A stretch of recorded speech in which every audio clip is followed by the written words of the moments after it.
E o nosso tema hoje é sobre a formação no ventre. De fato, é um tema que tem tudo a ver com o Salmo 139.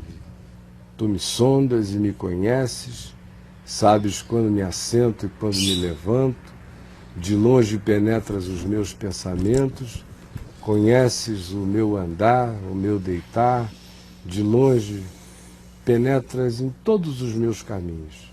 Ainda a palavra me não chegou à boca e tu, Senhor, já a conheces toda. Tu me cercas por detrás e por diante, e sobre mim pões a tua mão. Tal conhecimento é maravilhoso demais para mim. É sobremodo elevado. Não o posso atingir. Para onde me ausentarei da tua face? Para onde fugirei do teu espírito? Se subo aos céus, lá estás. Se faço a minha cama no mais profundo abismo, lá estás também. Se tomo as asas da alvorada e me detenho nos confins dos mares, ainda lá me haverá de guiar a tua mão e a tua destra me susterá. Pois tu formaste o meu interior, tu me entriteceste no ventre da minha mãe, tu me conheceste a substância ainda informe, e no teu livro foram escritos todos os meus dias.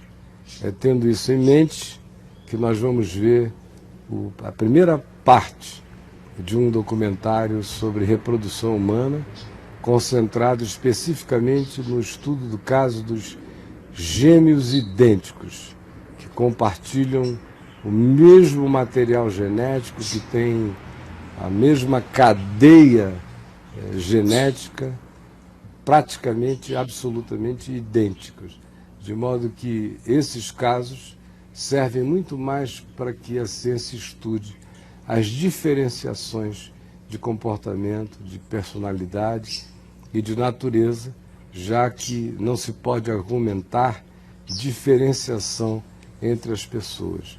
Elas compartilharam o mesmo óvulo, a mesma placenta, carregam a mesma cadeia de DNA, filhos dos mesmos pais, cresceram no mesmo ambiente intrauterino, com as mesmas invasões do mundo exterior pela sensorialidade e pela emoção materna chegando até eles, nasceram e foram criados no mesmo ambiente, tiveram a mesma educação, desenvolveram personalidades diferentes, embora tenham semelhanças extraordinárias, não apenas físicas, mas em gostos superficiais na vida. Assista, porque isso remete a gente para uma quantidade enorme de temas, considerados temas morais, temas éticos e comportamentais. Mas às vezes tem o seu nascedouro, ou pelo menos o seu elemento de propulsão, no nível que precede em muito a própria realidade social posterior, no qual os seres humanos vêm a existir, como é o meu e o seu caso. Roda a matéria.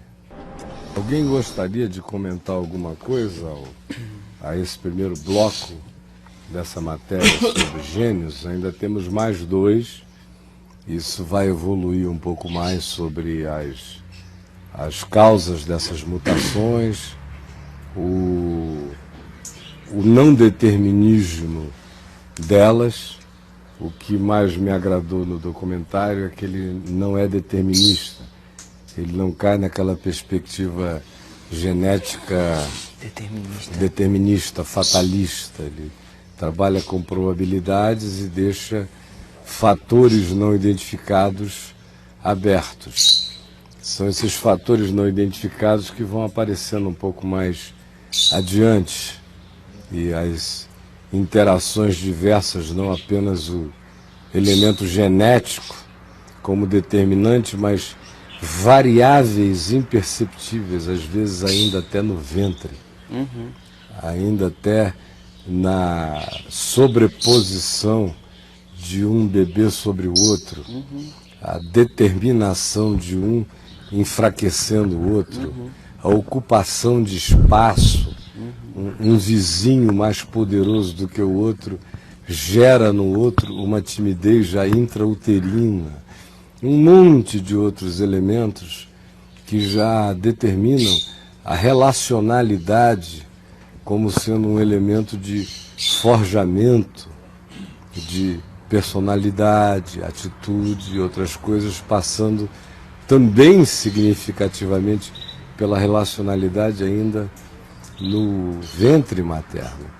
Agora, o interessante é que a linha de tudo que a gente ainda vai ver não foge do decreto de Jesus quando disse: uns nascem, outros são feitos, outros se tornam.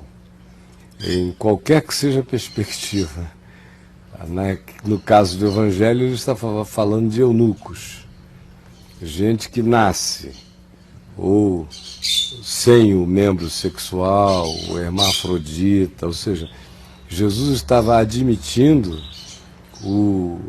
a malfunção genética, a manifestação daquilo que é anômalo, a partir da perspectiva do que seja a naturalidade de um desenvolvimento. Ele representa esse tipo, né? E lá em João 9, quando ele encontra o cego de nascença, ele despecaminogiza a coisa toda quando perguntam quem pecou por essa condição, que é sempre a pergunta religiosa. Então deve ser uma maldição sobre o pai e a mãe para o filho nascer cego, ou é uma maldição sobre o pai e a mãe para a menina nascer hermafrodita. Houve uma corrupção do DNA espiritual. Ou para o hipotálamo dele não ter sido suficientemente afogado em testosterona, alguma coisa assim. E Jesus disse: não, nem ele pecou e nem os seus pais. Mas é porque em qualquer anomalia, ainda assim pode haver manifestação da glória de Deus. Porque Jesus não fatalizou a anomalia quando ele disse que foi para que nela se manifestasse a glória de Deus. Ele desfataliza o elemento anômalo e diz que todo elemento anômalo não está impedido de refletir a glória de Deus. Existe glória de Deus para a anomalia também. Assim como Isaías diz que chegaria o dia em que haveria um caminho, chamado caminho santo, e disse: quem andar nele não errará, nem mesmo o louco não poderá aprender este caminho. Então, o fatalismo não é genético, não é social, não é de nenhuma dessas naturezas. O fatalismo é simplesmente a impossibilidade do indivíduo mudar e assumir a possibilidade de que ele pode mudar. E o pior de todos é a fatalização dele, feita por terceiros, que não conseguem ter o olhar de Jesus, que vê a chance de que em toda anomalia ainda haja espaço para a explosão da graça e da glória de Deus. Fatalismo é o determinismo que diz que por tal condição Deus não age em ti. Isso é fatalismo. Ou, já que é assim, deve ter havido uma predeterminação perversa, divina em relação a ele, ou, já que é assim, não pode haver graça de Deus em plenitude para esse indivíduo. E o que Jesus diz é que nenhuma anomalia impede a glória de Deus em ser humano nenhum. Um fatalismo assim, ele é kármico, né? Que é totalmente. Eu penso, Caio, que o fatalismo é mítico. A genética seria, vamos dizer assim, o resultado, a efetivação e não a causa, né? O geneticista, a ciência biológica busca sempre a origem de tudo, a causa de tudo, nesse fator hereditário, genético. E, na verdade, isso é o efeito. A Na questão do realidade, hipotálamo ali, quando aparece o hipotálamo no heterossexual, há um... descarrega mais testosterona do que no homossexual. Isso é efeito. Na isso realidade, é causa. esse documentário ele não é fatalista. Nem nesse bloquinho que a gente viu agora ele foi, né? Ele diz que na população em geral, sem que haja nenhuma incidência de nada, estatisticamente falando, 5% tem uma propensão a manifestar a homossexualidade. No caso de gêmeos univitelinos, ele diz que a probabilidade é de 25%. No caso de gêmeos idênticos, é de 50%. Ora, no caso da população, tem 95% de espaço não estatístico de total constatação e construção. No caso dos 5%, ainda é estatístico, não é kármico nem determinista. No caso dos gêmeos univitelinos, onde a carga genética é inegavelmente poderosa, o cara não só é igual ao outro por fora, mas desenvolve gostos, desejos. Diferente. E tem mais, e que não podem ser atribuídos ao convívio familiar, porque tem uma outra descoberta que não está aqui, mas eu pelo menos já sei dela há muito tempo, de que é justamente o oposto. Quanto mais você pega gêmeos, ou univitelinos, ou idênticos, e os coloque para viver sob o mesmo teto, com os mesmos pais, a tendência pelo convívio, porque eles estão convivendo, e é uma presença muito estranha você olhar no espelho e quase se ver no outro, e toda vez que você olha para um outro, você vê sua projeção, deve ser um negócio meio esquisito. Então, a tendência é, durante a formação, já no 3º, 4º, 5º anos, as diferenciações começam a se estabelecer nas escolhas que cada indivíduozinho desse faz para se diferenciar do outro, já que a semelhança da imagem é tão esmagadoramente chocante, sente a necessidade de uma diferenciação. Já quando você tem gêmeos ou univitelinos ou idênticos que são separados na maternidade, e eles são criados por pais distintos, às vezes em países diferentes, estranhamente, é quando mais a sincronicidade deles cresce. É na distância. Na distância. É aí que eles passam a gostar de futebol, do mesmo time, das mesmas cores, do mesmo tudo. Por quê? Porque um não está competindo com o outro. A síndrome de Jacó e Esaú não se instalou. Tem que se antagonizar. Eles não têm o elemento referente idêntico para se diferenciarem. Então eles se desobrigam da diferenciação e assumem muito mais a instintividade da semelhança quando eles estão separados. Quando vivem juntos, pelo convívio e a proximidade, surge a necessidade da busca de dessemelhança. De ruptura, né? Então, voltando ao que eu estava dizendo... Talvez até as variáveis estatísticas que eles não tenham considerado devessem incluir esse aspecto. Talvez em gêmeos univitelinos em que haja uma propensão de um se tornar homossexual, talvez nesses grupos que convivem juntos haja maior incidência da opção manifesta pela homossexualidade, em detrimento daqueles que crescem separados, porque talvez esses tenham desenvolvido recursos de acabar expressando a masculinidade dele, apesar dessa tendência hormonal, talvez, que o documentário não deve tratar. Né? Não nesses termos, mas na realidade ele não cai no determinismo, ele cai nas propensões, nas probabilidades. Não está estudado aí o caso de gêmeos idênticos criados separadamente se desenvolveram isso ou não. Mas, se pela distância a sincronicidade aumenta, a tendência talvez fosse pensar que a mesma coisa acontecesse ou até uma intensificação disso. O que me chamou a atenção nesse caso aqui foram as preferências, porque o rapaz que assumiu a homossexualidade dele, desde menino começou a gostar de música e artes, e o outro de esportes. Que é uma coisa interessante, me lembrou até aquela piada do pai que tinha um filho que adorava música desde criança. E o cara foi e dizia, não, você não vai tocar piano porque quem toca piano é bicha, vira gay. Então não toca, não toca, não toca. E o garoto doido para tocar um piano, nunca aprendeu a tocar, o pai viveu vida longa, insistiu em não deixar o rapaz tocar jamais. O pai morreu, o cara chegou aos 40 anos de idade, contou essa história numa reunião e alguém perguntou, e então, agora, o que aconteceu com você? Ele falou, infelizmente eu só não toco piano.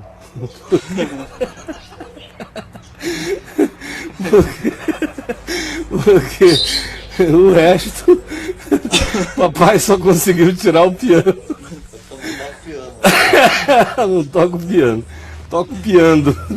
Então, nós vamos ver a segunda parte dessa mesma matéria, porque ela prossegue e vai crescendo, e a gente vai ter chance de poder concluir algumas coisas, juntar com o elemento psicológico, com essa dimensão enorme, essa reserva técnica imensa, que não é determinista, que abre o espaço para outros elementos anteriores, que acontecem também durante a gestação e, sobretudo, os que vêm depois do nascimento.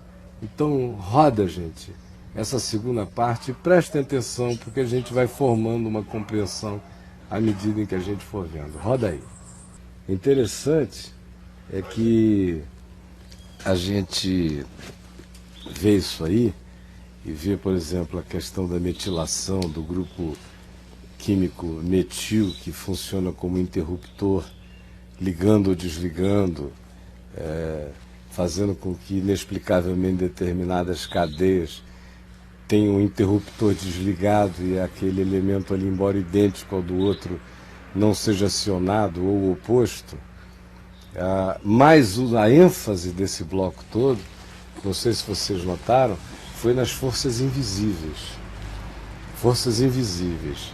Tanto é que eles estão chamando essa categoria aí de epigenoma, que é uma espécie de epistemologia genética. Estão trazendo para o nível da quase metafísica genética o negócio, para ver quais são os elementos invisíveis, ou sutis, ou imperceptíveis, fazendo interferência, porque por mais que você se concentre no aspecto genético, ele é transcendido o tempo todo, ele não pode ser negado, ele é real, nenhum de nós consegue negar a realidade desse poder. Eu sou herdeiro de todos os achaques da minha mãe, físicos. Sou herdeiro de um monte de outras coisas que eu vejo no meu pai. Vejo na minha família nuclear e extensiva o poder dessa hereditariedade. Ela não é kármica, mas ela é real, embora relativa. Ela não pode ser absolutizada. Ela é extremamente relativa, mas nem por causa disso ela deixa de ter seus traços esmagadores de realidade. Mas o que me chamou a atenção nesse bloco foi o fato de que esse experimento na Suécia demonstrou a realidade de que o abastamento enfraquece e a rigidez e as privações fortalecem o gene, o que é uma coisa que faz todo sentido com a história da humanidade, porque a história da humanidade foi uma história de privações. A gente adoeceu tanto na perspectiva do que seja conforto e vida, que a gente fica pensando que o homem de até há 2, 3 séculos atrás acordava de manhã e já tinha um café pronto para ele, a menos que ele fosse um nobre, já tinha um café pronto para ele, e que na hora do almoço ele almoçava, e na hora do jantar ele jantava, e na hora da ceia ele ceava. Isso tudo é fantasia recente. Os 12 mil anos de história humana registrada não contam essa história. O cara comia quando dava. E podia comer 3 dias depois. E foi só por causa disso que a nossa espécie chegou até aqui. Se a nossa espécie tivesse sido tratada como a Brastemp desde o Jardim do Éden, com freezers e frangos de supermercado, nós não precisaria nem ter havido dilúvio. A gente teria se embalofado e morrido antes de diabetes e de todos os males. Já imaginaram? O McDonald's na porta do Jardim do Éden era o inferno, né? Não precisaria ter havido mais nada, bastava Deus ter deixado o diabo botar um McDonald's na porta de saída do Éden. Morria todo mundo 2 meses depois. Então, esse elemento da alimentação paterna, ou da privação paterno-materna, enquanto a criança está no ventre, estranho e paradoxalmente, nesse demonstrativo aqui, mostra que os que tiveram que viver numa sociedade num período de privação, paradoxalmente desenvolveram fetos mais fortes e mais saudáveis, só porque eles já fizeram dieta no ventre, né? E do que aqueles que se empanzinaram de tudo e tiveram aí seus filhos já com tendência ao diabetes, a um monte de outras fragilizações. Fora os desdobramentos na personalidade que isso acarreta, né? É o que vai crescendo. As né? fragilidades do sujeito que tem muito, e daquele que sabe se conter no pouco. Isso define personalidades, né? É a diferença entre você ver o europeu que nasceu entre a Primeira e a Segunda Guerra Mundial e frugal, comedor de batata, pão e tudo mais, e o europeu contemporâneo, né? Igualzinho um americano, embalofando-se, doente e tudo mais.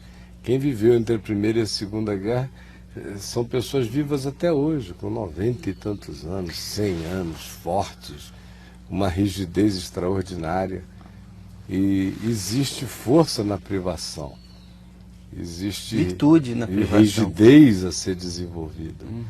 E nas facilitações o que existe é, em geral, uma ingratidão enorme para com a vida, uma sensação de que há abastança à normalidade, e sem falar aquilo que um indiano uma vez disse ao meu pai num avião. Eles estavam fazendo uma viagem longa de avião, eles não se conheciam, e meu pai, cada vez que trazia uma refeiçãozinha do voo, o papai comia. E o indiano só comeu uma já quase no fim da viagem. Aí o papai perguntou: o senhor não se alimentou das outras vezes? Porque ele falou: porque meu cérebro e meu corpo não precisam dessa overdose de comida. E aí o papai ficou pensando e falou: esse cara tem toda a razão. Nem o meu também. A gente, de fato, o Deus da nossa sociedade é o ventre faz muitos anos. Muitos anos. Muitos e muitos anos. Você vê que as doenças de hoje, né, a diabetes, as doenças coronárias, o câncer, são doenças do excesso. Da boca. Do excesso, da boca, da falta de trabalho, né, da comodidade extrema. É engraçado, que é interessante, né, porque olhando a narrativa de Gênesis, né, quando se fala da criação do homem, e quando ele descreve que se tornou alma vivente, né, o termo é nefesh, né? E nefesh descreve uma garganta aberta, né?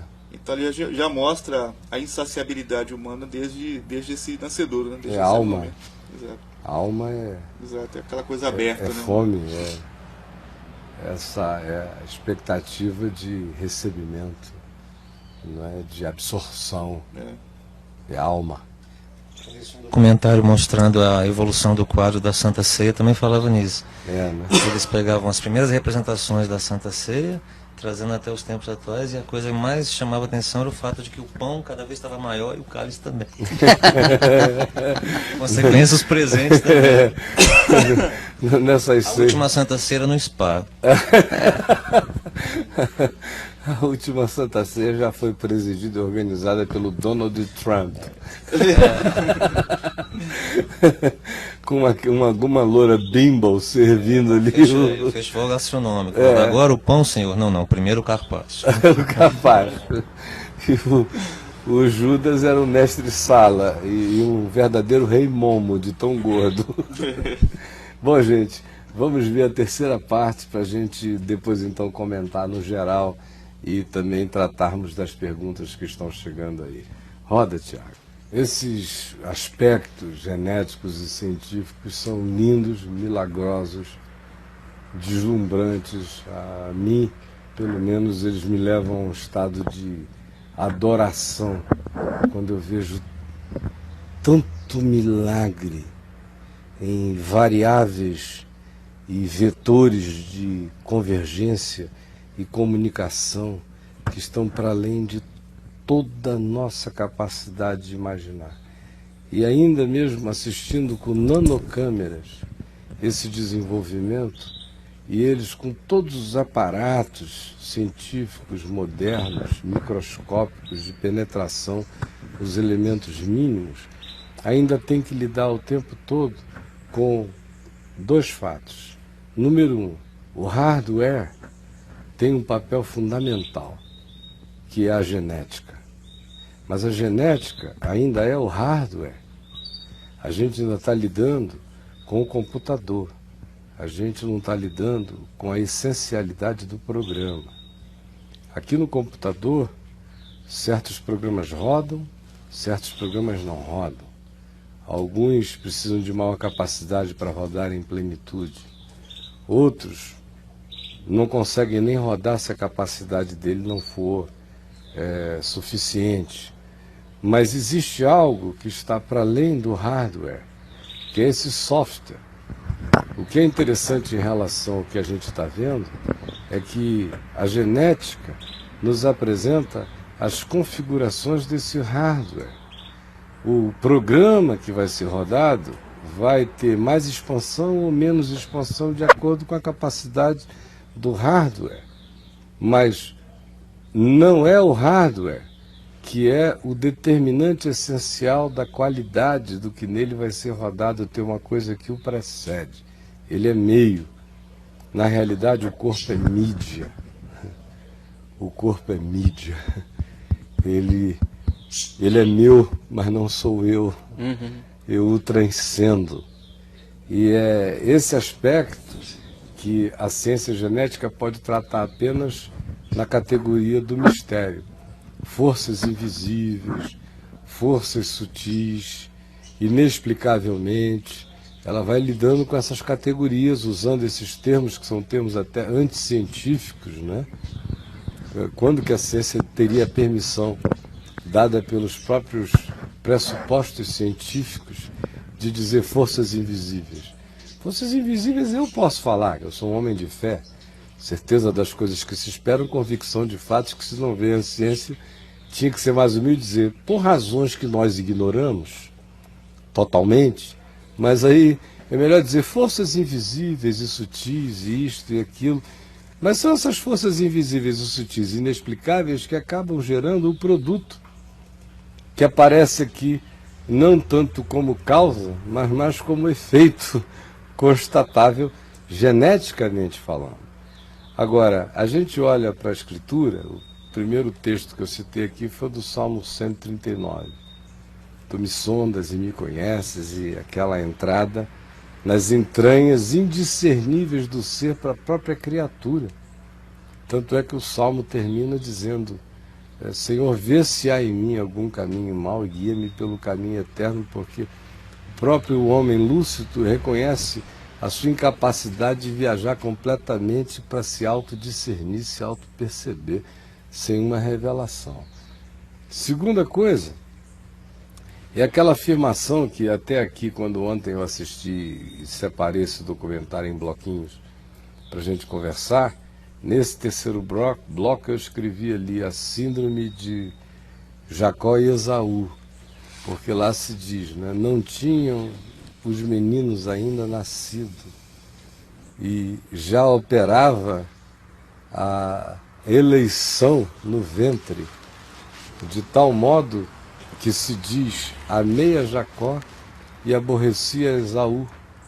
E o escritor de Hebreus diz, quando nenhum deles ainda tinha nascido, nenhum deles tinha praticado obra alguma, nenhum deles tinha feito debaixo do sol nada que pudesse ser um elemento concreto a estabelecer-se quem era mais legal, quem era menos legal, quem era o indivíduo que carregava uma ternura por Deus na vida e quem era o enrijecido.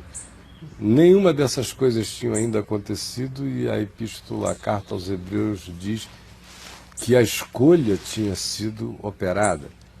A gente lê o profeta Jeremias, no início da profecia dele, o Senhor falando com ele, né?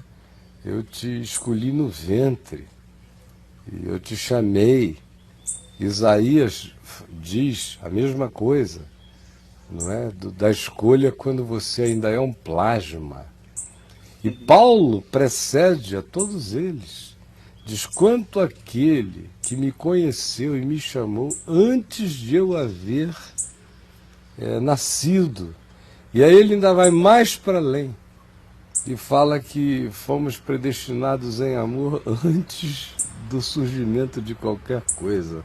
Leva isso para todas as pré-genéticas e pré-matérias e pré-existências totais. Então, e ele põe a matriz dessa meta-história baseada e fincada no amor, né? No amor. Predestinou em amor. Em amor, lá em Efésios. Exato. E para ele nos predestinou em amor. E tudo isso tem a ver com o Cordeiro imolado em amor antes da fundação do mundo. Agora, o interessante é quando você vai observando o fato de que esse hardware genético, que tem uma importância fundamental, mas não carrega a preponderância essencial, porque a essencialidade de um eu transcende em muito essas influências. Elas determinam formas físicas, exterioridades. Você vê que até os exemplos que eles usaram para caracterizar a diferenciação entre gêmeos foram de uma superficialidade brutal, como fumar, beber ou praticar esporte. Isso ainda habita a camada da crosta mais superficial de qualquer elemento mutante num ser, onde os elementos mutantes se instalam com uma força enorme é na psique. E ali é que as grandes mudanças acontecem de tal modo, você quer ver uma coisa que um documentário como esse não está preparado para lidar, é o fato de que você casa com uma mulher, jovem ainda, e você a ama e ela ama você. E vocês têm características, traços genéticos, assim, de semelhança distante. Mas são morenos, ou nasceram no mesmo lugar, têm talvez a mesma herança étnica, mas muito diferentes fisicamente. Depois de 30 e tantos anos de casado, dependendo do nível de simbiose conjugal que aquela dupla fizer, eles vão ficar semelhantes até do lado de fora. Eu conheci casais que eu acompanhei no curso da vida, como o seu Wilson e a Nega, a mulher dele, presbítero da igreja de Betânia. Um nascido num lugar, outro no outro, não tinham nada a ver. No curso de 50 anos de casados, eles quase viraram gêmeos, de tão semelhantes. E quando você via as fotos deles de antes de se encontrarem, eles eram seres totalmente diferentes. Ora, simbiose é algo que tem um poder extraordinário. Gera gêmeos univitelinos do lado de fora, gente que não tem nenhuma carga genética, que são filhos de pais diferentes, que apenas se uniram ou pela amizade, ou pela afinidade, ou pela conjugalidade, ou por qualquer outra coisa, ou pela harmonia dos gostos, ou pela entrega amorosa de um ao outro, e com absorções mútuas um do outro, aquela fusão de uma só carne e de um só espírito, às vezes levam determinados indivíduos a experimentar o fenômeno até da semelhança física com o passar do tempo. Ora, se do lado de fora, com idades diferentes, pais diferentes, vivendo em mundos diferentes, pessoas podem desenvolver relações tão simbiotizadas que elas acabam encontrando semelhanças que vão do físico ao interior. Imagina num ambiente onde você compartilha o mesmo óvulo, a mesma mãe, a mesma placenta, o mesmo ambiente. É óbvio que semelhanças estarão sendo compartilhadas, mas elas não serão ainda tão profundas quanto aquelas que são as semelhanças frutos das escolhas mentais.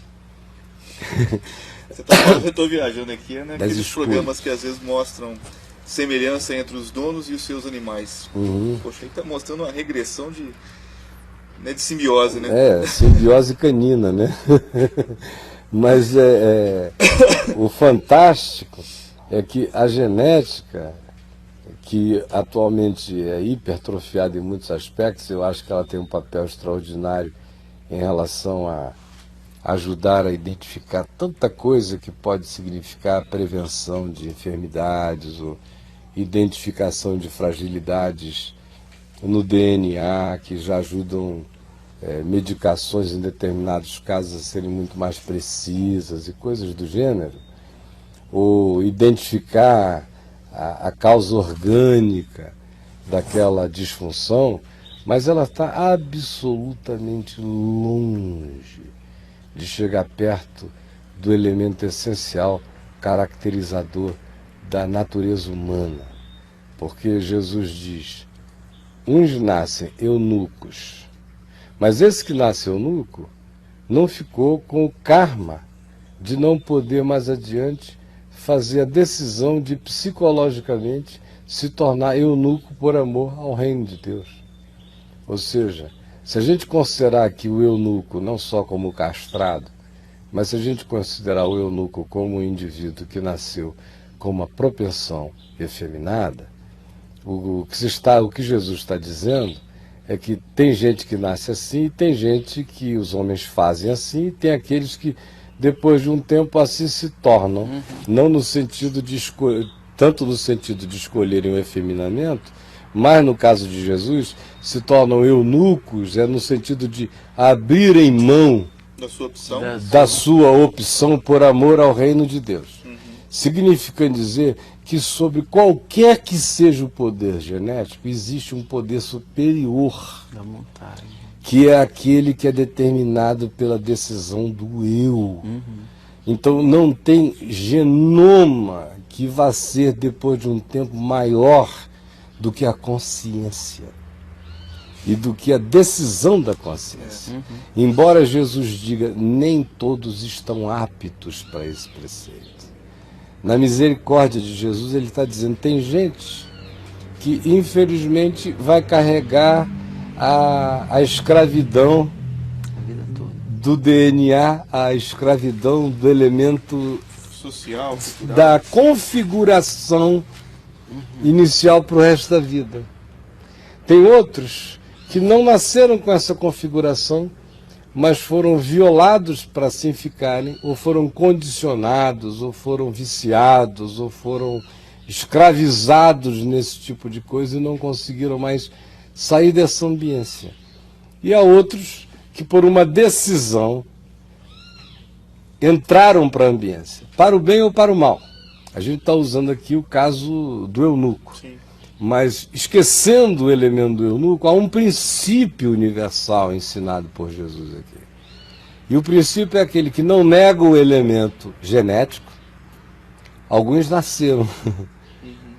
Não nega o elemento relacional, sob hipótese alguma, e nem a imposição do ambiente, nem a tirania ambiental que possa ser exercido sobre certos indivíduos. Alguns são feitos. E, sobretudo, afirma o potencial para, em qualquer circunstância, o eu ainda se autodeterminar para além da violência ambiental ou para além do condicionamento genético. Então, no fim de tudo, existe uma capacidade de decisão e de autodeterminação, que é o que torna isso lindo. Do contrário, nós seríamos todos vespas, e a gente não tinha por que fazer o papo de graça, está tudo determinado, né? deixa a vida me levar, a vida leva eu já nasci morri torto, é síndrome de Gabriela Cravo e Canela, não dá para endireitar nada, e na realidade, às vezes a gente caminha para determinados alçapões científicos que vão nos colocando nesse determinismo, em razão do qual tem muita gente que diz, não adianta eu fazer força, eu nasci assim. Mais cômodo também, né? É mais cômodo. É desgraçadamente cômodo. Habib, você já pegou esse microfone aí uma vez ou duas e não falou?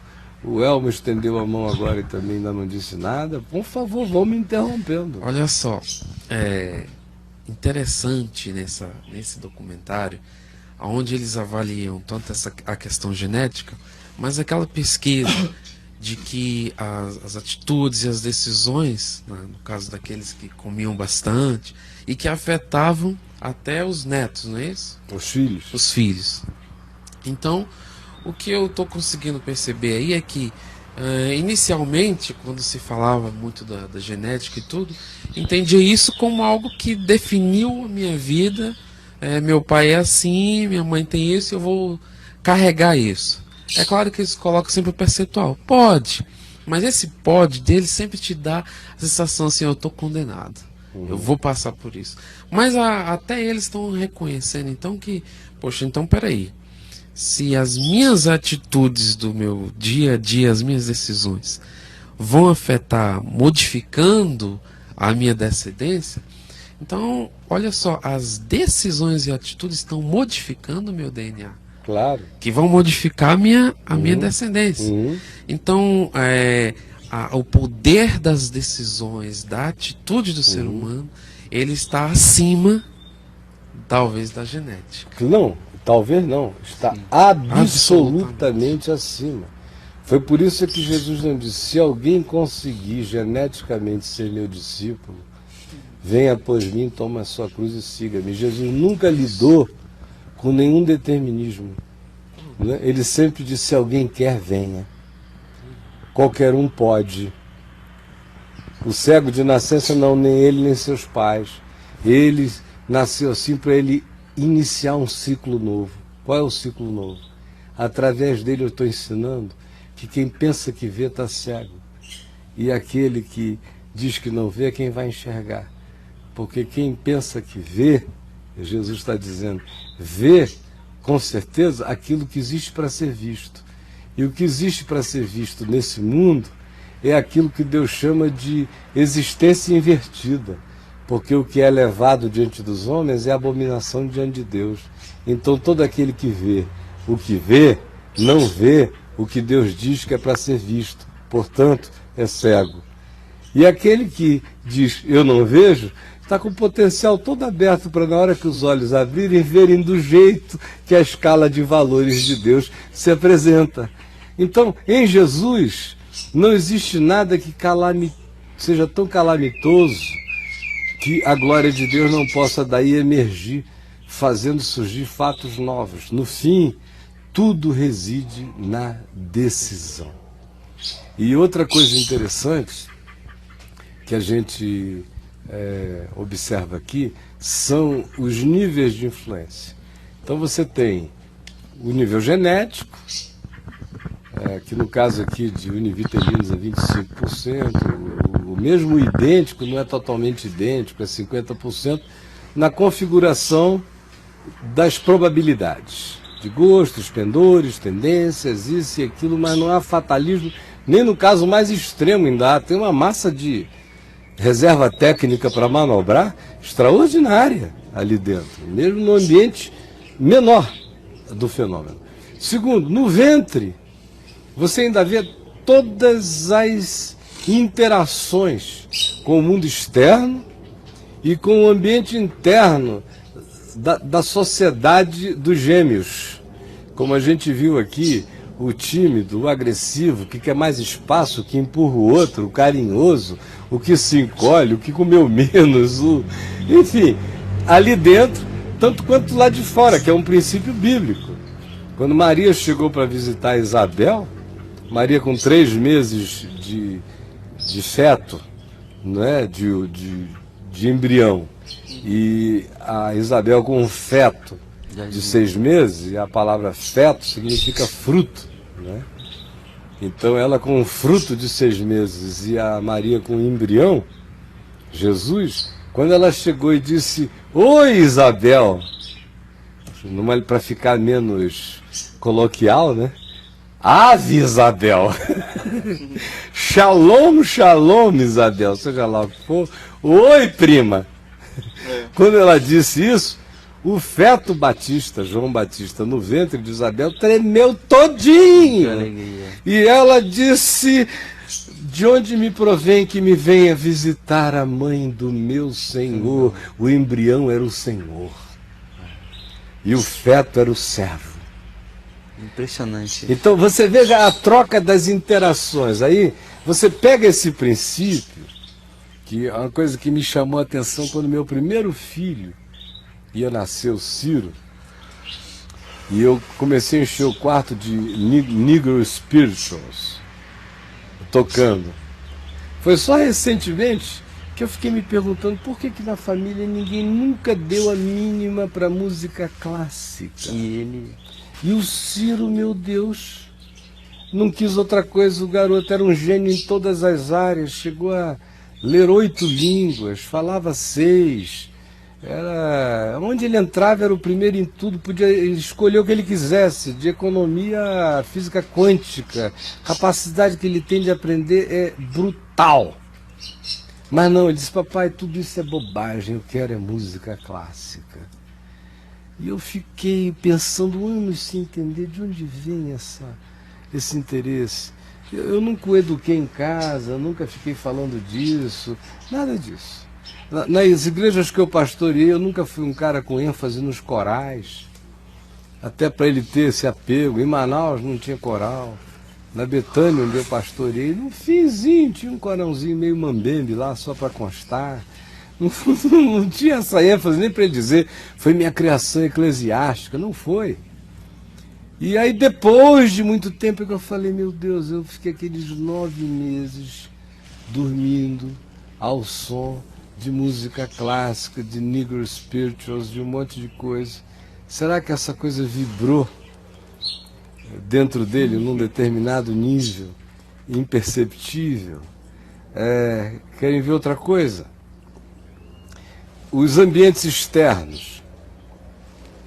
Hoje está cada dia mais sabido que uma mulher não fica grávida e não alimenta o seu filho na gestação só comendo bem.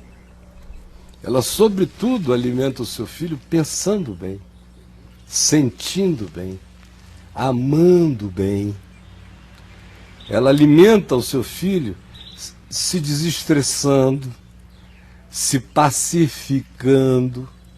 Alimenta seu filho estabelecendo relacionalidades construtivas do lado de fora, porque aquele entezinho é o nervo de reflexo mais captador que ela tem, mais do que os dela própria, que estão entupidos. Ela já virou uma casca grossa de brigas e discussões. Mas ele não, ele é virgem de tudo. Tudo que ele não só ouve até a sonoridade do mundo exterior, que é uma coisa assim brucutu, quanto mais não ouve ele as emoções, as energias, os tremores, as palpitações, as fibrilações, as descargas de raiva, de ódio. Música. Por exemplo, hoje se sabe, não é mais coisa assim de implicância de evangélico antigo em relação a determinadas músicas. Hoje a ciência prova que existem ritmos do bem e existem ritmos do mal. Existem ritmos que mudam o batimento cardíaco, existem ritmos que podem te induzir a ter crises de arritmia, existem ritmos que geram excitamento cerebral, que produzem depois sinapses de ansiedade. A música tem um poder de configuração interior extraordinário. Quando você vê, por exemplo, os mandamentos bíblicos contra o ódio e até contra a gritaria, Quer dizer, Paulo dizendo, não haja entre vós gritaria, que a gente acha que é só uma questão de polidez. Não tem nada a ver com polidez. Tem a ver com o fato de que a gritaria é o diabo. Eu prefiro ouvir tiro de canhão do que a gritaria. Sinceramente, eu prefiro morar do lado de um forte que exploda canhão 3 vezes por dia, bum, bum, bum, bum e bum, do que com uma mulher que fica o dia inteiro querendo brigar contigo e você com ela. Pelo amor de Deus, abram-se os canhões de Lavarone, mas cale essa matraca, porque não tem alma que suporte. E você é mudado nessas interações. Você já viu o que acontece com um mau namoro? Como um mau namoro pode alterar você horrivelmente. Como você às vezes tem um filho legal pra caramba, vai namorar uma menina, 1 ano depois você não conhece o cara, mudou o caráter, mudou a mente, mudou tudo, mudou até a alma do bicho. Então o poder dessas interações do lado de fora são extraordinários. Então as propensões genéticas não são deterministas. Haverá uma multidão de fatores que vão ter que ser objeto de escolhas. E essas escolhas é que fixam ou não as propensões ou as probabilidades dentro da gente. O que você ia falando, meu querido Habib? De música, um dia desse, uma reportagem sobre uma moça que tem uma capacidade sinestésica. E aí quando ela vê, né? Ela ouve a música e ela sente o gosto da música. E vê cores. Ela vê cores. Aí ela comentando assim, que quando ela ouve bossa nova, música clássica, e tudo, ela consegue ver as cores numa determinada gradação e harmonia. E aí quando ela vai num show, por exemplo, de um rock pesado, ela diz que a única coisa que ela vê são quadrados escuros mudando de lugar. É chocante. Que aquilo para ela e gosto acre na boca, né? Aquilo em termos de percepção, para ela é um chuchu sem sal cru. Eu vi esse documentário, é aquele mesmo que mostra aquelas anomalias fantásticas do cara que dá uma olhada de 30 segundos para Londres e pinta Londres inteira sem faltar nenhuma estátua. Ele olhando de cima. Daquele cego que é capaz de pintar com perspectiva, aquele turco. E essa menina, com essa capacidade de todo som que ela ouve, a ele corresponde um gosto ou uma forma. E no caso da música é extraordinária, a boa música ondula, gera formas gostosas, magníficas, e esses ritmos pesados eram verdadeiras pedradas. Total. E o gosto acre na boca, sem doçura. Mas não é à toa que você vê essa geração ficar toda amarga e todo mundo virando umas pedras esquisitas. A respeito de gêmeos, depois de tudo que você falou, sempre que eu penso em gêmeo, eu lembro do Mengele. Não só do Mengele, mas do fato de que os regimes ditatoriais, os regimes perversos de um modo geral, eles vêm na capacidade genética de reprodução de seres humanos idênticos, um elemento muito poderoso de perpetuação desse eventual mal que se instale. Né? Aí quando a gente traz isso para o lado do bem, do amor, a gente repudia a fixação do ser humano, a reprodução de seres humanos idênticos em série. É exatamente por isso que você está dizendo, porque o processo ele é individual, ele encontra cada uma da forma em que ele se apresenta. Se nascem 8 gêmeos, um deles é pura testosterona, daquele que chuta o saco do pai, e o mais novinho deles é pura ternura distorcida, a ponto de não conseguir pisar numa formiga, né? Cada um deles vai ter que fazer o seu caminho entremeado para o amor até atingir o máximo de potencialidade correspondente ao ente que ele é, ainda que cada um tenha o seu tempo, a sua dinâmica, né? Parece que é inevitável, né? Quer dizer, no caso... Ninguém foge de ter que viver, escolher e decidir. Agora, o extraordinário para mim nisso tudo é que, para além de tudo que a gente falou, existe algo que é um mistério que só Deus conhece. Assim como ele diz que nos aguarda como uma pedrinha branca, que ninguém conhece o nome nela inscrito, senão aquele que a receberá, que é o seu verdadeiro nome. toda essa viagem genética aqui ainda está lidando com pedra jacaré, ainda está lidando com everestes de brutalidade.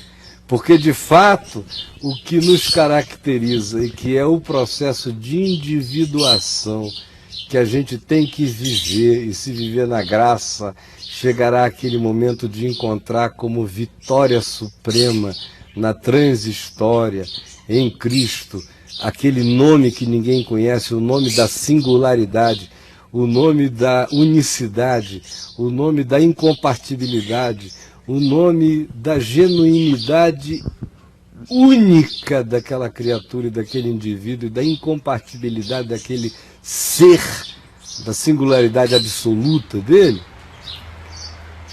Provavelmente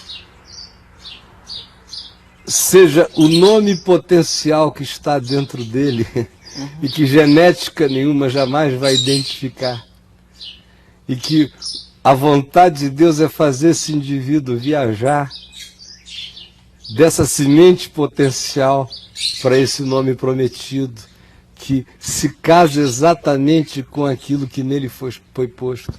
O grande trabalho da graça de Deus na vida humana é não deixar a semente original se perder na gente.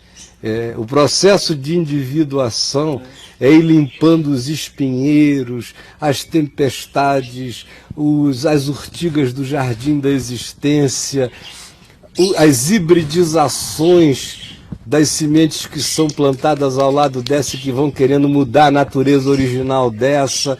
O grande processo de individuação, e que tem a ver com escolhas e que ninguém pode fazer por você, a não ser você mesmo, em indo maturando e dizendo: isto não sou eu, isto não sou eu, isso aí é o self pervertido, é o si mesmo a ser negado, o meu eu original é o que eu tenho que encontrar em Cristo. Essa viagem, ela acontece dentro do elemento genético, do elemento familiar, do elemento cultural, circunstancial, étnico, político, histórico. Todos eles têm importância.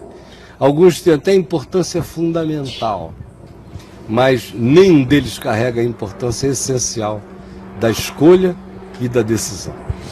É o ser consumado, né? É o ser consumado, essa pedrinha branca aí. Ele se consumou em Cristo. Se cristificou. E que se cristificou sem se tornar um cristinho. Sem virar chaveirinho de Deus em Jesus. Na sua singularidade. Ele é Cristo nele. Cada um de nós. O grande mistério. Isso que é bonito. O grande mistério é que Jesus é Jesus. E Cristo é Cristo. E nós somos nós. Mas nós todos seremos cristificados nele e nenhum de nós será clone dele. Todos nós seremos cristificados sendo nós mesmos. Nós mesmos, é interessantíssimo. Essa é que é a maravilha. É que seremos semelhantes a ele e seremos totalmente semelhantes a nós em plenitude nele. Isso é um tiro, assim, de frente, qualquer argumento panteísta, filosofia panteísta de mistura, de fusionamento, né, de pasteurização do ser. Não, a individualidade, a individuação, cada ser é cada ser em sua singularidade, mas em sua singularidade configurada na perfeição de Cristo. Amém. É lindo isso. É maravilhoso esse chamado.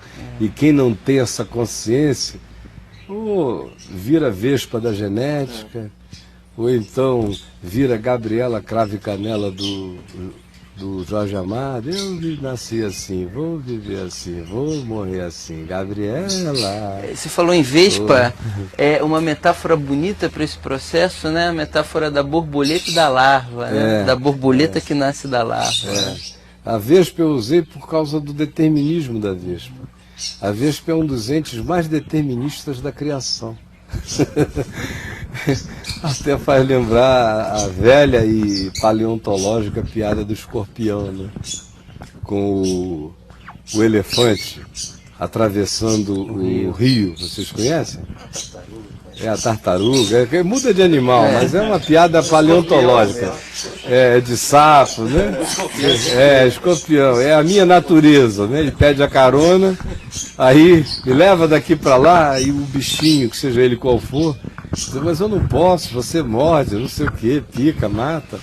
Mas se eu picar eu vou morrer afogado, me leva. Aí no meio da jornada, no meio do rio, o bicho não se segurou.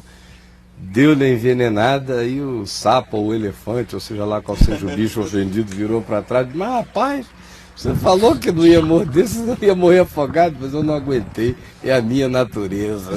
Então, essa é apenas desculpa do diabo, essa de é a minha natureza.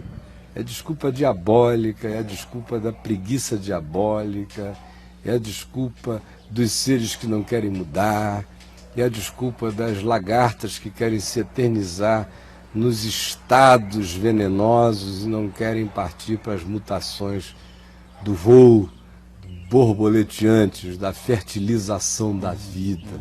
Ou querem apenas ficar presas no casulo, no caixão do nada, morrerem lagartas. Terrível, é o comodismo pulsional, né? Hã? É o comodismo pulsional. Pulsional, né? Fica em circuito. Em circuito, é a roda do hamster. Sim. Querido Habib, você pegou o microfone como quem fosse falar. Não, porque o estudo da questão dos gêmeos, ele começa quando as pessoas vão tentando descobrir cura para doenças, né? Nos primórdios seriam isso. Coisas mais comuns, por que uma pessoa nasce sem braço, depois por que alguém tem uma tendência de ter problemas cardíacos e tudo.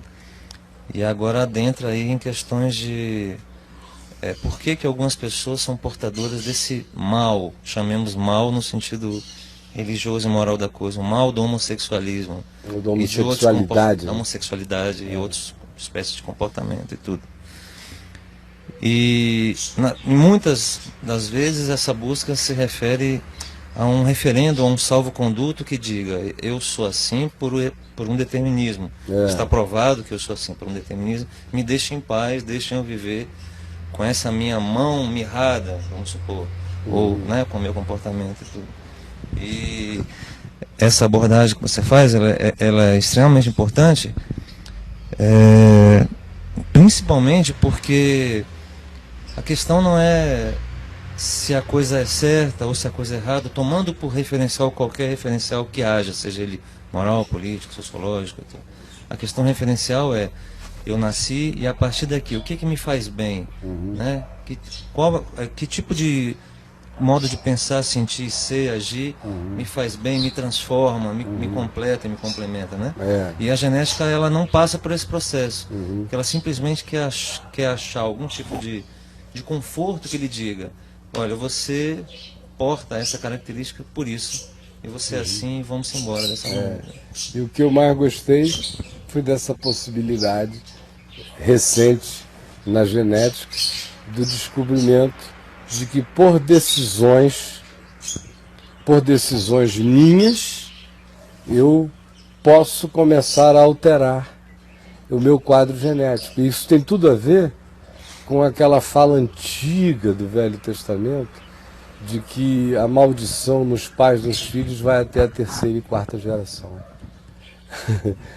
Ou seja, até no tempo da lei, a misericórdia vai até 1000 gerações sobre aqueles que o amam e a desgraça a terceira e quarta geração.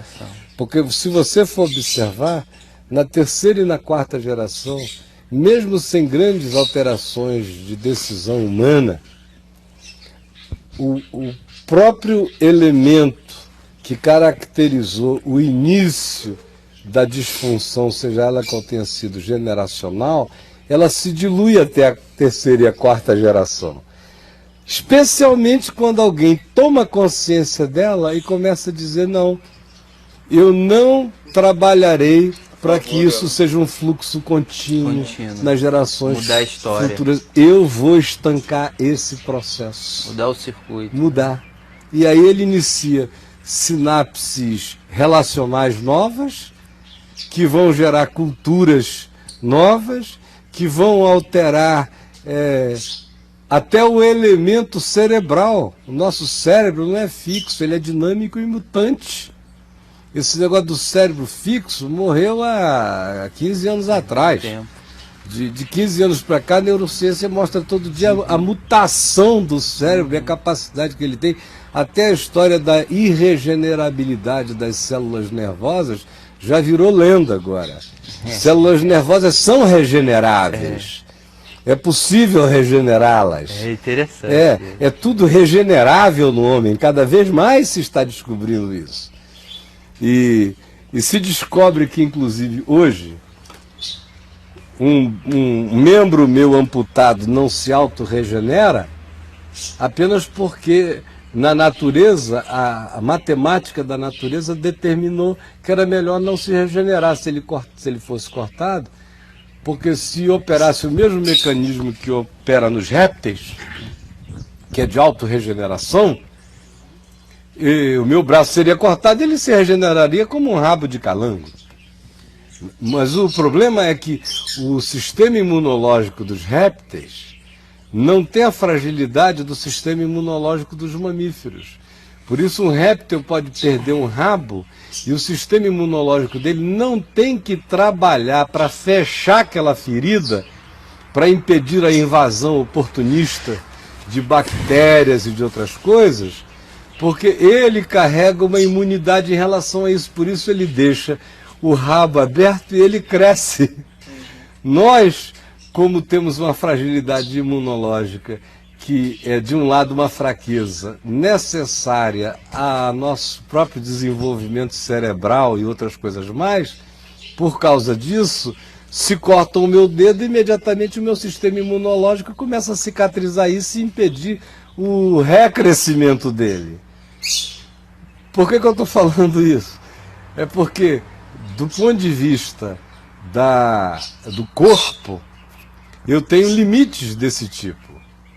Mas do ponto de vista do meu cérebro, os meus limites não são tão fixados quanto são na exterioridade do corpo. Meu cérebro hoje, se sabe, ele tem capacidades muito mais mutantes. Minha alma, então, está absolutamente aberta para vir das trevas para a luz. Tanto que tem a questão dos membros fantasmas, né? O braço foi amputado, mas a sinapse do braço continua ligada. E o sujeito continua sentindo o braço fantasma. A mãe que teve o filho arrancado subitamente no 8º mês e que continua com todas as manifestações da gravidez. Enfim, nós somos seres de constituição que transcende imensamente a visibilização dos nossos corpos.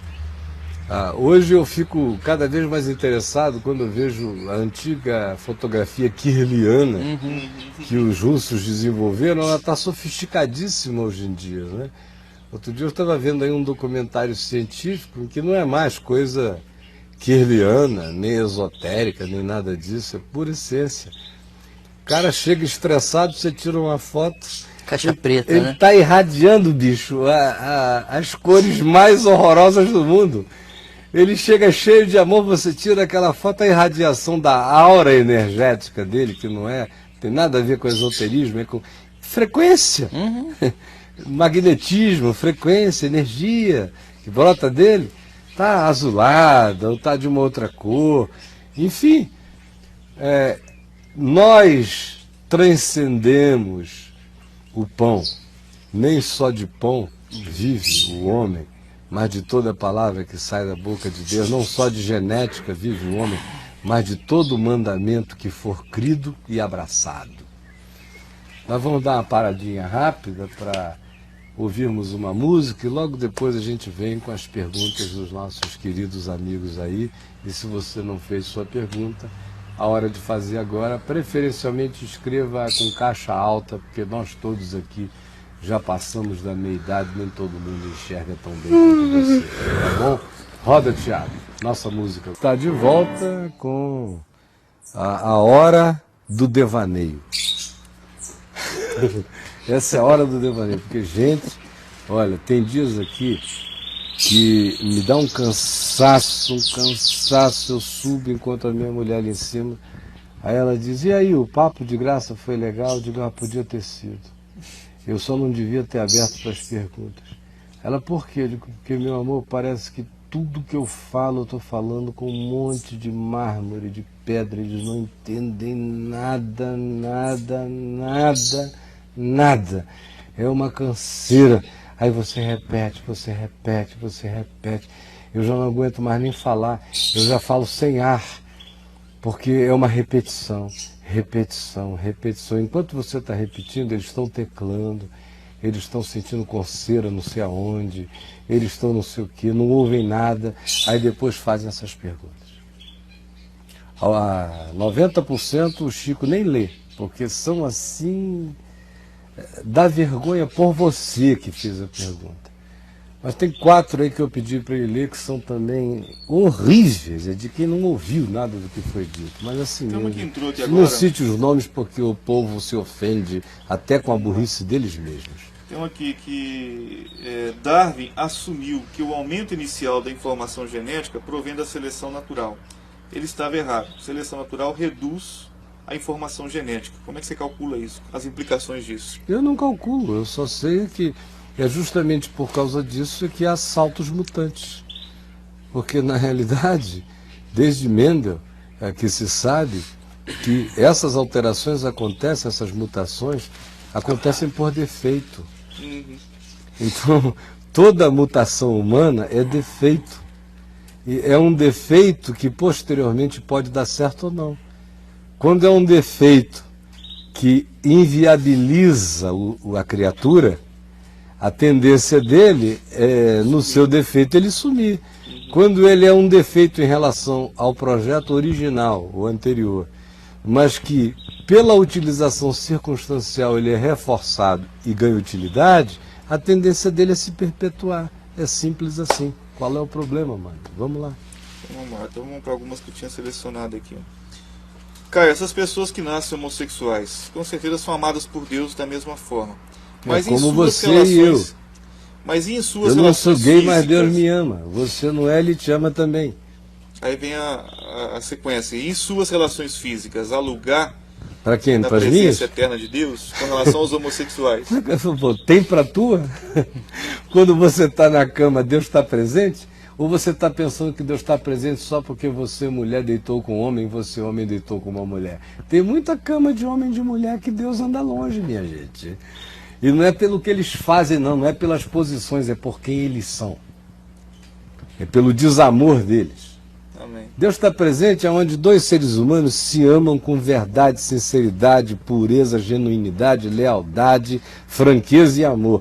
E não está presente onde 2 seres humanos, por mais lindos, por mais héteros, por mais belos, por mais formosos, por mais tudo que sejam canalhas, cretinos, mentirosos, sem amor, utilitários, usando um ao outro, idólatras de pepecas e adoradores de pintos. Aí Deus está fora dessa cama. Alguma dúvida mais? O que mais?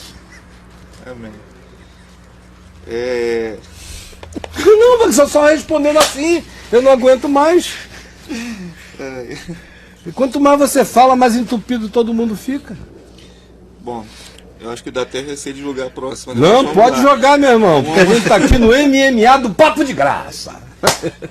O Braulio foi, mas o assunto ficou, não é, Habib? O pessoal só pensa no Braulio, eu vou dizer pro Braulio não ir mais embora porque ele sai, mas o povo fica pensando nele. Vamos lá, o homossexual, quando vem para a igreja, ele terá desejo por homens ou Jesus libertará, já que é genético o problema? Ai, meu Deus. No teu caso, você parou de sentir desejo? Só perguntando assim. Escuta, você é hétero. Quando você se converteu, você foi para a igreja, você parou de sentir desejo por mulher? Responda essa pergunta e você vai saber a resposta do gay. É simples assim. Você é hétero, não é hétero? É héterozão mesmo, braulíssimo. Quando você se converteu, você chegou na igreja e broxou para sempre, está aí até hoje, ou as cartas que você me manda aqui não são o contrário? Ai, não me seguro, ai, não sei o quê. Então por que você que é hétero se converte, vai para a igreja e continua tendo que lutar com essas coisas e quer que o gay que se converta chegue lá e vire anjo Gabriel? Se enxergue primeiro, depois pergunte. O que você diz das regressões para a cura de traumas ou meio de alterar registros no subconsciente? É possível? Eu acho tudo isso uma idiotice. Eu não vi Jesus regredir ninguém, eu só vi Jesus progredir as pessoas. Só vi Jesus chegar e dizer, hoje é o dia. E o que eu vejo é Paulo dizendo em Romanos 8, que nada pode nos separar do amor de Cristo, nem as coisas presentes, nem as futuras, nem a altura, nem a profundidade, nem coisa alguma. Ele só não cita o passado. Por que o pessoal quer regredir para o passado para tirar o que porque o passado, mano, pode. E estatisticamente falando, no mundo, 70% da energia humana é gasta no passado. É verdade. Apenas 15% da energia humana é gasta no presente. Aliás, 5% no presente. E 15% é gasta como ansiedade do futuro. O dia chamado hoje mesmo, ninguém vive. Ninguém vive. Nem aí para ele. De modo que regressão, essa coisa toda, existem as técnicazinhas de hipnose, regressão questionabilíssimas. Sem dúvida. Hipnose está mais para sugestão do que para a capacidade de escavar o interior do indivíduo. Está cada dia mais provado que até pelo tom da voz do hipnotizador o indivíduo já é sugestionado, e mais, quase ninguém é sujeito a uma hipnose se já não tenha um problema pré-existente à hipnose, que já é o tema da hipnose. Agora, cai uma coisa indubitável: toda psicopatologia repousa nessa distorção psicológica temporal. Quem vive a expectativa do futuro e quem vive chorando pelo passado e esquece de viver o presente, porque a saúde, a integração está no hoje. Só está no dia chamado hoje, basta cada dia seu próprio mal. Esse negócio de vidas passadas, Jesus tratou assim, olha, a pessoa estava à beira do tanque de Siloé há 18 anos, aí perguntou, Senhor, o que eu faço? Ele perguntou, o que aconteceu há 18 anos atrás? Você pediu para a primeira pessoa te ajudar e a pessoa falou assim, espera um pouquinho que eu já vou te ajudar. Aí desde aquele dia eu entrei numa depressão danada e nunca mais fui até ao tanque. Fico aqui gemendo, pensando nos que não me levaram. Então eu virei crente da igreja de Betesda. Bom, vamos tentar colocar uma última aqui. A relativização das verdades herdadas de nossos pais permite que eliminemos as heranças negativas e até as positivas? As relativizações das verdades. Verdades herdadas de nossos Se for verdade, não tem que jogar nenhuma verdade fora, né?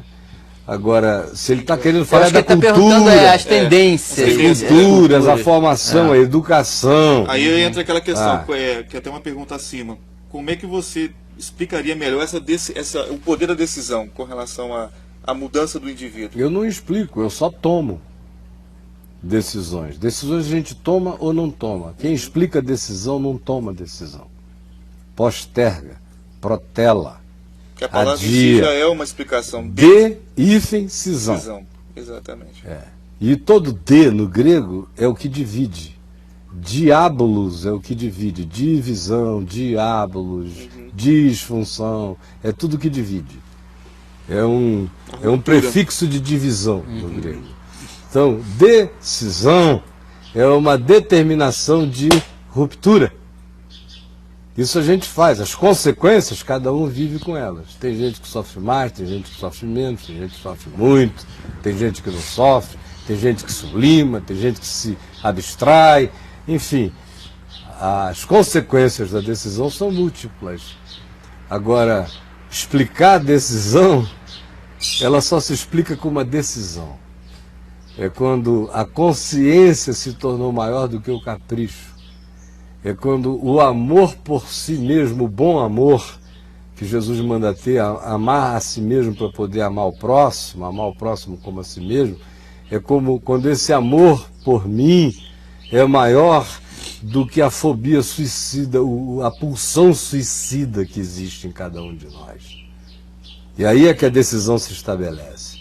É quando o amor pela vida em mim é maior do que a minha pulsão suicida.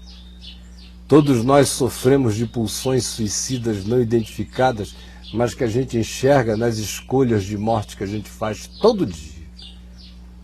Então, a boa decisão é aquela em que a consciência cresce sobre a pulsão suicida. E o cara escolhe para a vida.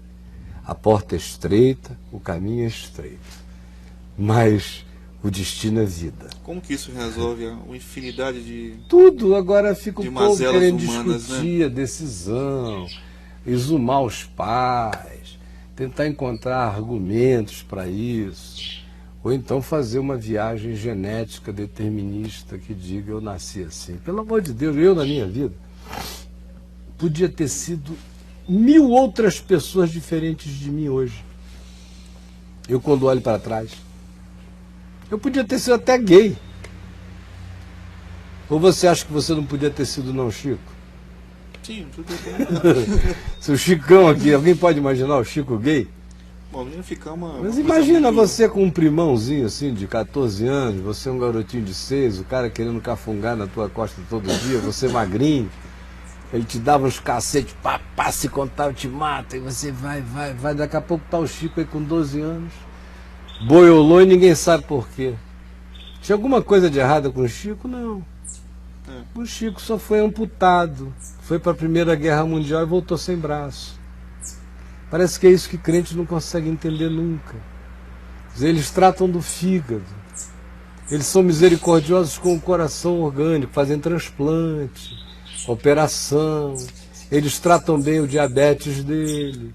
Eles tratam tudo, mas quando se trata de qualquer disfunção, de qualquer anomalia que seja interpretada como tendo algo a ver com uma prática de um comportamento que a média social abomina ou estigmatiza, o cara é endiabrado na mesma hora. Por que não endiabra o sujeito com hepatite? Por que não endiabra o cara com qualquer outro mal, com qualquer outra disfunção? Ou por que essa concentração toda? Para mim, esses papos de graça, ontem quando eu escolhi esse tema dos gêmeos, eu sabia que ia dar pinto. Mas eu fiz de propósito, não é possível que eles não tenham crescido, para a gente não ficar no pinto. Eu tinha 3 alternativas. Agora de manhã eu falei, não, vai o genético. Com aquela esperança de que as pessoas cresçam um pouco, mas não tem jeito. Se esse público aqui não fosse evangélico, 90% dele a viagem estava sendo linda, a gente estava conversando coisas extraordinárias, mas bateu, é um público, como outro dia você disse, assim, de natureza abjeta às vezes. Mas tem muita gente um negócio aqui horroroso. Que se manifestou depois do que você falou, já em concordância e outros parabenizando pelo tema. E alguns até dizendo que se traduz esse programa porque ele é dos Estados Unidos, precisaríamos levar isso para as igrejas aqui, aprender a lidar com o outro sem ser da perspectiva moral e religiosa. As más perguntas geralmente têm o conteúdo subjetivo seguinte. Eu não entendi muito bem, mas você está querendo dizer que o homossexual pode ser salvo por Jesus? A pergunta é essa. É o que eles querem saber. Eu não concordo. E a minha resposta é simples, ó, se você pode, ele também pode. É simples assim, viu? No fundo é poder ficar descansado com as pulsões. Às vezes o cara carregou a pulsão a vida inteira, mas carregou de uma forma recalcada, né? E agora, pô, já que eu posso ser salvo, agora eu posso sair, né? Então, Ele conseguiu o milagre que a British Petroleum não conseguiu até agora no poço. Ele conseguiu tapar. Exato. Aí ele fica assim, né? Toda vez que dá uma tremida, que o assunto surge, aí ele, é comigo, aí quem diz, mas não, meu irmão, não é contigo não, mas parece que é. Então toma cuidado que tem coisa sendo pressionada em regiões baixas em você. Tem umas latências que você não discerniu ainda. Agora fechou tudo. Bom, eu acho melhor a gente parar por aqui, porque a minha impaciência hoje o site fechou está tudo aqui, extraordinária. o que aconteceu, né? Está extraordinária. Gente boa e amada de Deus. Sinceramente, dado ao tempo decorrido, já era para a gente ter chegado em outros lugares.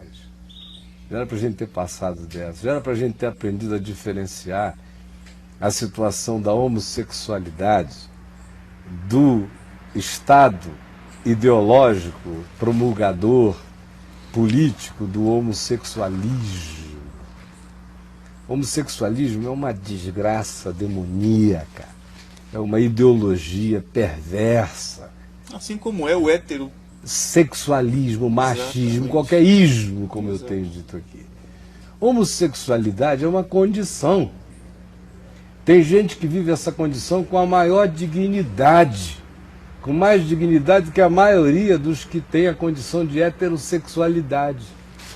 Tem gente que faz das tripas coração, até por causa da condição, para manter-se nos ambientes de maior dignidade exterior e interior. O homossexualismo é o surubismo de Romanos 1. O indivíduo não consegue nem ler Romanos 1 à luz do contexto histórico de Roma, de César, que dava a bunda para todos os generais e comia as esposas de todos eles. Falando assim, deu para entender ou vai ficar escandalizado também? O que se dizia lá é César, a amante de todos os generais e o marido de todas as mulheres. Porque o bicho cortava e aparava. Você sabe de onde vem a palavra fornicação? Vem da palavra latina fornos, que é o arco. Sabe por quê? Aqueles arcos romanos? Todo mundo transava com todo mundo encostado no arco. Era homem botando em homem, homem botando em mulher, mulher agarrando mulher. Acabavam os jogos nos coliseus, era suruba, swing, Roma era o inferno. Aquela carta escrita para esta suruba, dentro da qual tinha crente querendo viver santamente. Dá para entender o contexto? Não tem nada a ver com um garoto que está ali lutando, sofrendo, amando a Deus, lendo a palavra, o Novo Testamento, que não sabe nem que pulsão é essa que vem de dentro dele. Ele gostaria de não sentir isso, gostaria de gostar de mulher, gostaria de ter filhos, gostaria de agradar o pai, a mãe, gostaria de não ser objeto de tanto julgamento, não tem nenhuma canalice nele, não escolheu nada, sofre com isso. E você quer ser o quê? O diabo da vida desse cara? Quer colocá-lo no inferno? Olhe, você que está correndo o risco de ir para lá, eu vou encontrar com ele sentado à mesa de Abraão. Não sei se você vai estar lá ou batendo na porta do lado de fora. Tome cuidado com esse tipo de brincadeira. Isso é de uma perversidade diabólica. Essa pressa nesse juízo é horroroso. Essa severidade severina é infernal. Coloca o cara no buraco no qual ele mesmo é o verdugo de si próprio. Quando eu vejo esse tipo de preocupação exacerbada, esse tema recorrente, o sujeito só está me dizendo que essa é a angústia dele e que ele conseguiu cimentar o negócio. Mas de vez em quando, na escala Richter, toda vez que o tema é mencionado, o chile dele treme. Ele quase tem um chilique. Gente boa, é melhor parar por aqui. Quero agradecer, Habib, estava com saudade de você, rapaz. Muita saudade. Já pensei até em mudar o horário do papo para tarde, para ver se você volta. Toda vez que eu puder vir, eu venho com o maior prazer. Que eu estou de férias, aí eu falei, bom, férias é o melhor lugar para estar aqui. Aproveita as férias com a gente. Eu vou vir quinta-feira de novo, trabalhar de novo. Que bom. Elminho, querido, muito obrigado. Obrigado, Chicão. E obrigado, querido Vitor. Valeu, meu irmão. Vocês todos, Daniel, Jovem, Kenneth, Thiago, obrigado. Obrigado, Edivaldo, em casa. E obrigado você, que manhã após manhã vem. E você que chega, vai chegando, geralmente os que vão chegando no primeiro dia são os caras que fazem essas perguntas, porque evangélico não tem paciência nem de saber onde ele está entrando. Ele está entrando num lugar, ele não sabe o que rola, ele não viu nada, mas ele já chega perguntando, ele chega num afã desesperador.